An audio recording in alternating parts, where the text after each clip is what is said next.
ओम जयंती मंगला काली भद्रकाली कपालिनी दुर्गा क्षमा शिवा धात्री स्वाहा स्वधा नमस्तुते।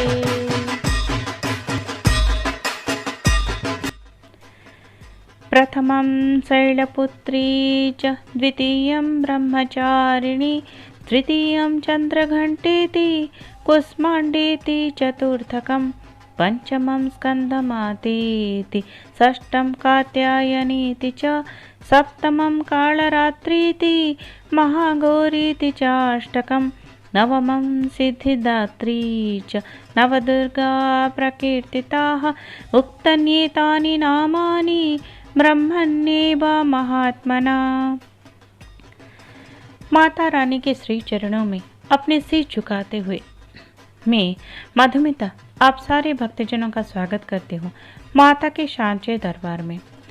जैसे कि हमने आपसे वादा किया है कि हम प्रयास करेंगे इस नवरात्रि के त्यौहार के दौरान माता रानी के स्वरूपों के, माता रानी की पौराणिक कथाओं के वर्णन आपके सामने जरूर रखेंगे। तो इस सिलसिले को आगे बढ़ाते हुए आज हम आपके सामने प्रस्तुत करने जा रहे हैं माता रानी के प्रथम स्वरूप की कथा, शैलपुत्री माता की कथा।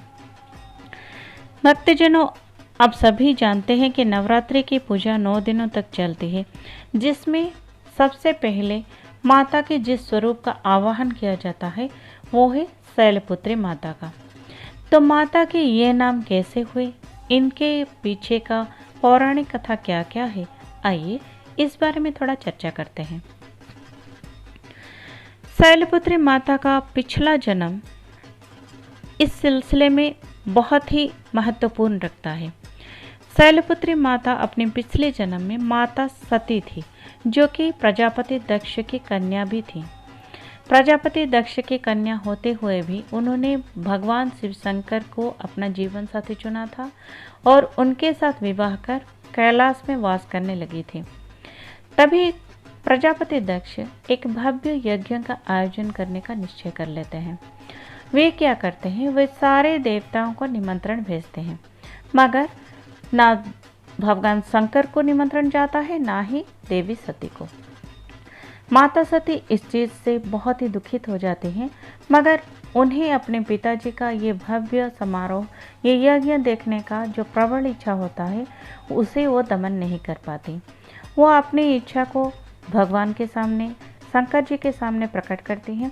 तो शंकर जी उन्हें समझाने का प्रयास करते हैं कि क्योंकि उनको निमंत्रण नहीं दिया गया है, जानबूझकर उन्हें इस चीज़ से दूर रखा गया है, उनका वहाँ जाना कतई उचित नहीं होगा। मगर माता सती अपनी उत्सुकता को दबा नहीं पाती और वो हट कर बैठती हैं, जिद कर बैठती हैं कि उन्हें उनके पिता के घर जाना ही है और उस यज्ञ में सम्मिलित भी होना है। अब उनके जिद के सामने भगवान शिव शंकर को अपना शीश झुकाना पड़ता है और उन्हें जबरदस्ती हाँ करनी पड़ती है।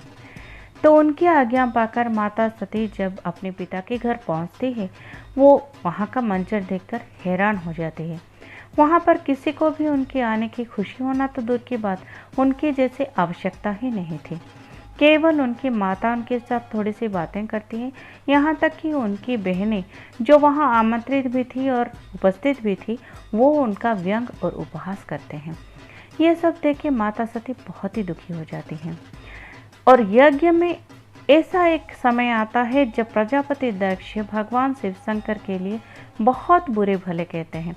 इतना ही नहीं, बहुत सारे अपमानजनक शब्द का प्रयोग कर कर भगवान शिव शंकर की मर्यादा को भी हानि पहुंचाने की कोशिश करते हैं। ये सब देख के माता सती बहुत ही दुखी हो जाती हैं और क्रोधित हो जाती हैं। वो बहुत कोशिश करते हैं कि इस चीज़ को यहीं पे रोका जाए, मगर ना प्रजापति दक्ष सुधरते हैं, ना ही माता सती का भी अपने आप पे संयम रहता है।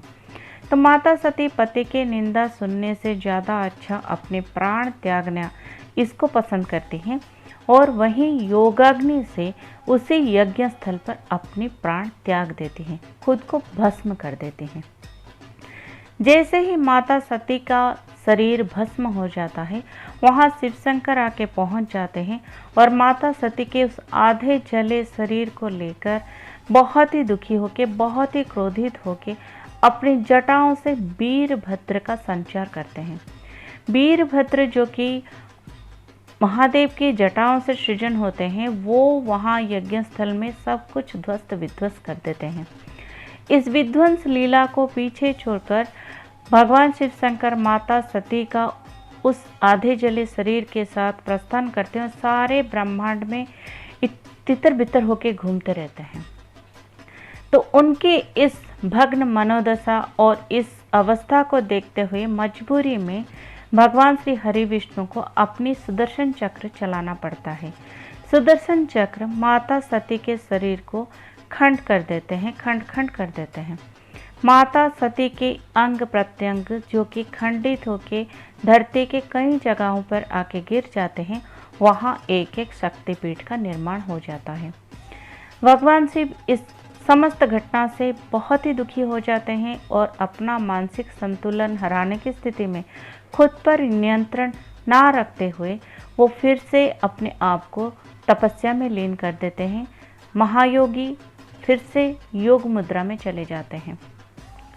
इसी दौरान हिमालय राजा और मैना रानी की पुत्री के रूप में माता पार्वती का जन्म होता है। क्योंकि वो पर्वतराज हिमालय की पुत्री हैं, उनका नाम पार्वती होता है। और सेल यानी जो कि हिमालय भी एक पर्वत है, पर्वत का अन्य एक नाम सेल भी है, तो सेल की पुत्री यानी उनका नाम शैलपुत्री बनता है। शैलपुत्री माता के रूप में माता बहुत ही सौम्य, शांत और बहुत ही नमनीय स्वभाव की हो जाती हैं। शैलपुत्री माता की करुणा की अगर हम बातें करें तो शैलपुत्री माता की जो ऊंचाई है वो बिल्कुल पर्वत के समान होता है। जैसे कि पर्वत पर जो बारिश के सीधा सीधा बूंदे पड़ते हैं, उसको वो शैल यानी पर्वत अपने अंदर समा लेता है, वैसे ही माता सब कुछ अपने अंदर समा लेने की क्षमता रखती हैं। माता अपने बच्चों के, अपने भक्तजनों के, अपने जो भी संसार में जितनी भी बुराइयां हैं वो सब कुछ सहन करने की उनमें अद्भुत क्षमता होती है।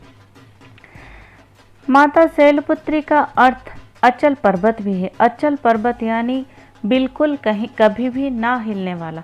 माता शैलपुत्री अपने धैर्य, अपने संयम में कभी नहीं हिलने वाला एक निश्चित स्वरूप है, जिनके अंदर पिछले जन्म का वो जो अस्थिरता बिल्कुल नजर नहीं आता।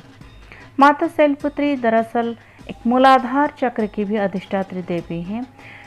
इसका मूलाधार चक्र हमारे पिछले जन्म के साथ जुड़ा हुआ होता है, पिछले जन्म के रिश्तों को दर्शाता है।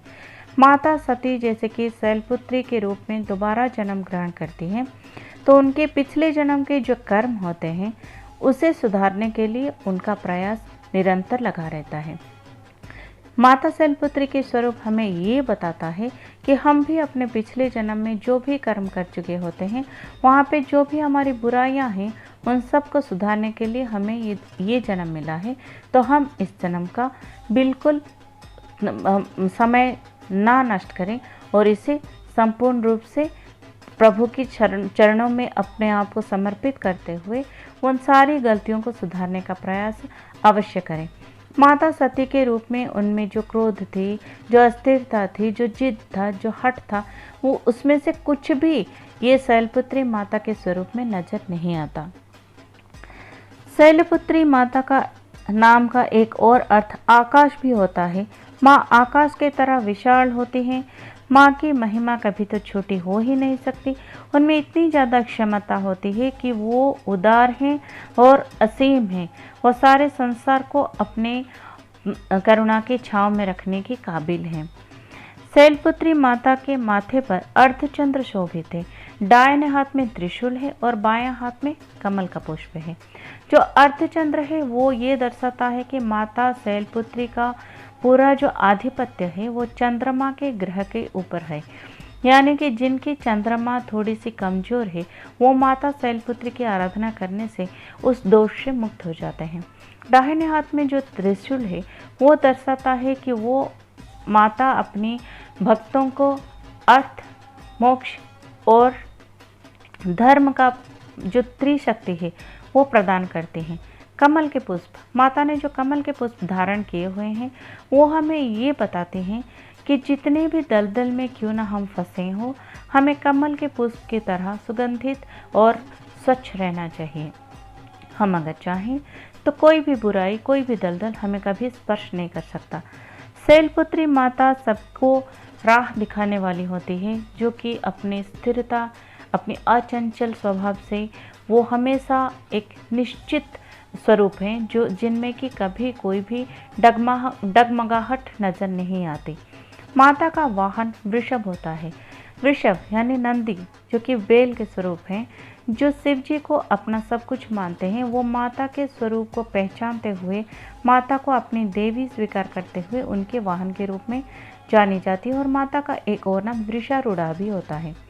इससे हमें ये पता चलता है कि हम पिछले जन्म में जो भी रहते हैं, पिछले जन्म के जितने भी रिश्ते नाते हैं, उन सब के साथ इस जन्म में कहीं ना कहीं हम जुड़े हैं। मगर पिछले जन्म में यानी कि माता की आराधना से पहले जो हमारा जितना भी जीवन हमने व्यतीत किया हुआ है, उसे हम पिछला जन्म मान के चलना चाहिए। और माता की पूजा के बाद का जन्म हमारा वर्तमान का जन्म यानी हमारा पुनर्जन्म जैसा हमें मानना चाहिए। तो जो सब जितने भी पाप हमने किए हुए हैं, जितने भी हम में अस्थिरताएँ होती हैं, जितने भी दोष होते हैं, दुर्गुण होते हैं, उन सबको माता की आराधना के साथ हमें समाप्त करते हुए एक नई शुरुआत, एक नए जीवन की प्रारंभ माता की पूजा के साथ करनी चाहिए।